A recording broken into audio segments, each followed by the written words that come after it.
Este é um trabalho voluntário, sem fins lucrativos, que oferece livros gravados em MP3 para aqueles que não têm condições de ler livros impressos. Para ouvir este e outros livros gratuitamente na íntegra, acesse nosso canal e leia as instruções na aba Sobre. Este livro foi gravado para o uso exclusivo da pessoa com deficiência visual, não podendo ser comercializado de acordo com a Lei nº 9.610, de 19 de fevereiro de 1998. A chave do mistério. Uma gota no oceano. Uma pessoa que conheci teve um sonho típico de sétimo raio, que revela muito bem como é que essa energia atua dentro de nós, trazendo-nos muitas vezes uma mensagem subjetiva enquanto dormimos. Em seu sonho, a pessoa, em companhia de outras, subiu de elevador até um apartamento situado no andar mais alto de um prédio. Quando todos chegaram ao alto, vislumbraram lá de cima um rio extenso e largo, onde se divisavam bem pequenininhos outros seres humanos. Em seguida, entraram todos em um terraço aberto, arejado e belo. Porém, um vento forte começou a soprar, parecendo querer derrubar tudo. A porta de entrada do apartamento escancarou-se, permanecendo aberta por causa da força do vendaval. Os moradores do apartamento tentavam fechá-la, mas o vento era tão intenso que durante o sonho todo ela continuou aberta. Essa mensagem foi muito significativa para o meu conhecido, porque o levou a refletir sobre a ideia de posse, de casa própria, em termos antigos, do próprio ambiente e comodidade, e a contemplar do alto a vida como um todo, como um grande rio que nos leva para um mesmo oceano. Colocada a consciência nessa altura, vemos que o rio da vida é amplo e visível e que o vento vem para abrir as portas, fazendo com que tudo fique completamente à vista e disponível. Nada permanece limitado e restrito. É como se as portas da casa fossem abertas pelo vento, que transforma a natureza do seu ambiente. Esse sonho, na realidade, era uma demonstração do que a energia começava a fazer na consciência de alguns indivíduos nele envolvidos. De fato, os proprietários daquele apartamento não mais conseguiram evitar cedê-lo para trabalhos grupais altruístas, como não mais puderam esquivar-se de cooperar com movimentos filosóficos que lhes vinham sendo propostos. O condicionamento leva as pessoas a fecharem a porta, mas um vendaval, simbolicamente, chega para abri-la.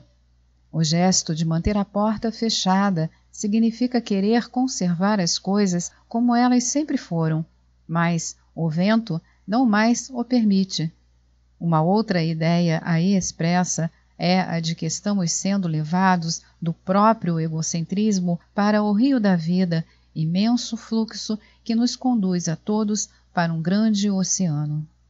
A energia do sétimo raio, ao mesmo tempo que promove a elevação do indivíduo e a sua inserção no todo de uma só corrente, organiza as forças por meio de um ritmo rigoroso e constante.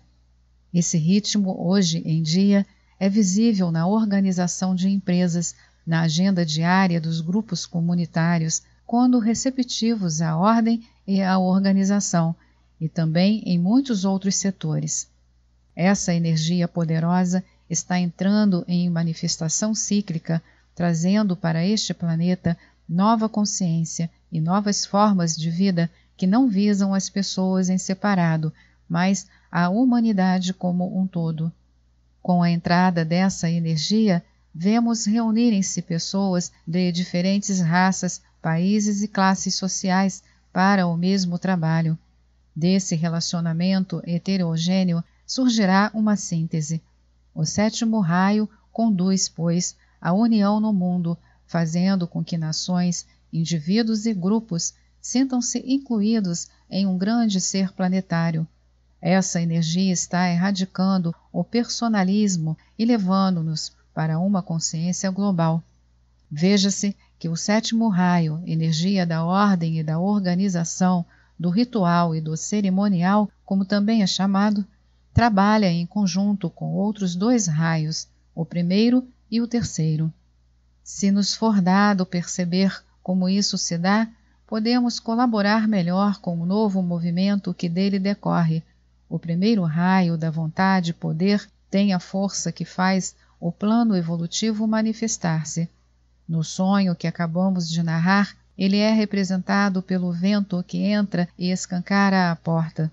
O terceiro raio, energia que nos ajuda a sermos adaptáveis em nossas atividades, prepara-nos para receber o novo em nossas vidas. Sem essa energia, veríamos apenas destruição diante de um vendaval simbólico. Precisamos da adaptabilidade e da inteligência do terceiro raio para as transformações necessárias e para amoldar-nos às novas situações que estão sendo propostas, como esta do sonho, que é de a pessoa ter de descer do alto do edifício das suas próprias estruturas, onde há tanto conforto, para entrar em um rio junto com todos. O sétimo raio expressa-se como energia construtora de novas formas dentro da substância material. Juntamente com o primeiro e o terceiro raios, está acarretando transformações básicas no planeta e na humanidade que o integra.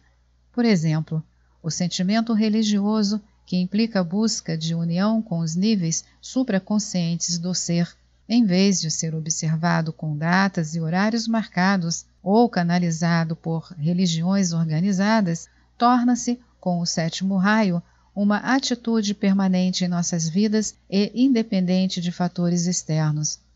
Outra transformação decorrente dessa energia diz respeito aos ideais, entre os quais a fraternidade, a boa vontade e o altruísmo visam todos eles a nos preparar para uma vivência efetiva.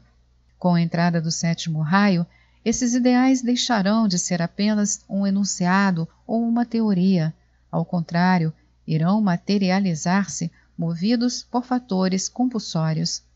Assim, por exemplo, as necessidades econômicas que levam a uma disciplina obrigatória em nossos hábitos e a evolução das almas que anseiam por uma nova ordem sobre a Terra, irão conduzir-nos a uma real vivência da fraternidade, sem a qual a sobrevivência no plano físico não será possível em um próximo futuro.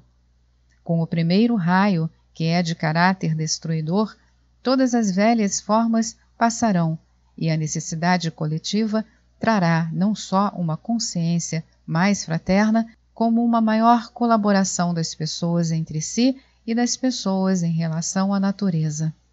A terceira dádiva do sétimo raio refere-se à superação da ideia de nacionalismo, de sectarismo, de separatividade.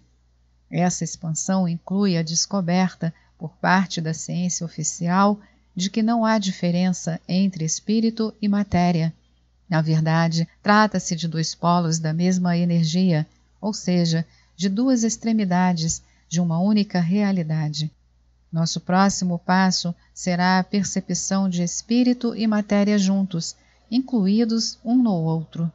Um novo sentido na constituição de grupos é outra contribuição do sétimo raio. Os raios manifestados anteriormente produziram grupos potentes, belíssimos e úteis, como os religiosos, os políticos, os econômicos, os culturais e os científicos. Todos foram materializados segundo a necessidade e a possibilidade de compreensão de cada época. Não havia entre eles relações amigáveis, mas agora essa nova energia está trazendo uma nova forma de todos trabalharem juntos por um mesmo propósito geral. Embora devam manifestar-se separadamente por causa das tarefas e funções peculiares a cada um, isso não impedirá que todos trabalhem juntos conscientemente em busca de uma única meta. Cada qual, expressando-se de maneira específica e em seu próprio âmbito, permanece unificado com os outros porque tudo que empreende, embora aparentemente diverso, visa ao mesmo fim.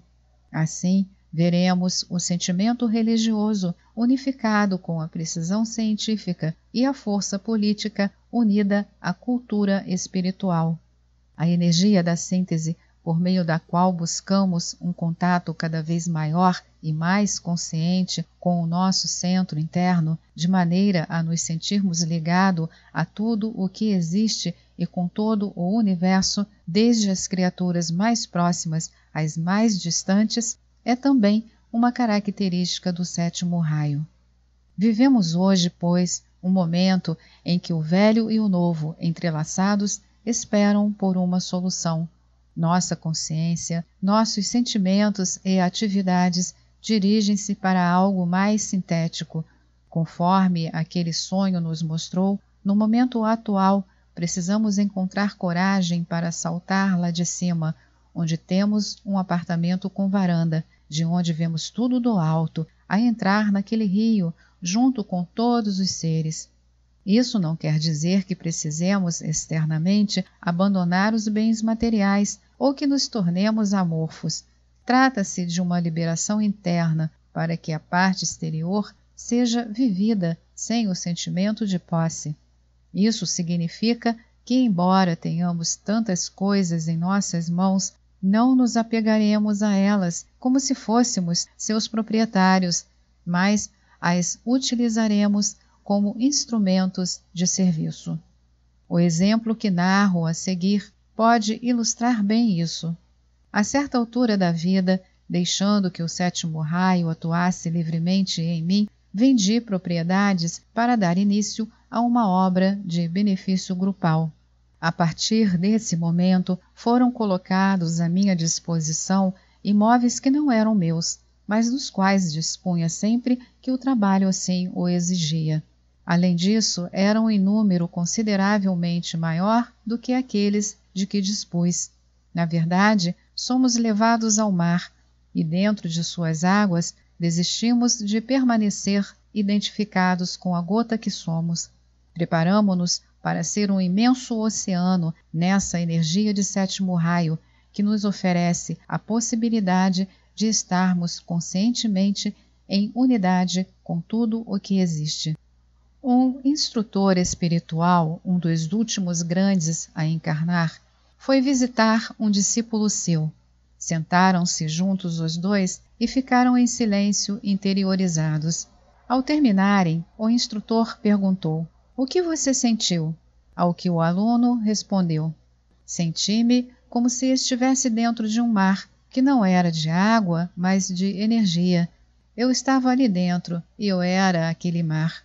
"Então está bem", disse o sábio, levantando-se e saindo para nunca mais voltar. O aspirante espiritual havia experimentado a energia do sétimo raio, que traz para a matéria física a consciência da ligação com a totalidade da vida. Esta é mais uma edição do canal Livros Falados Voz Humana.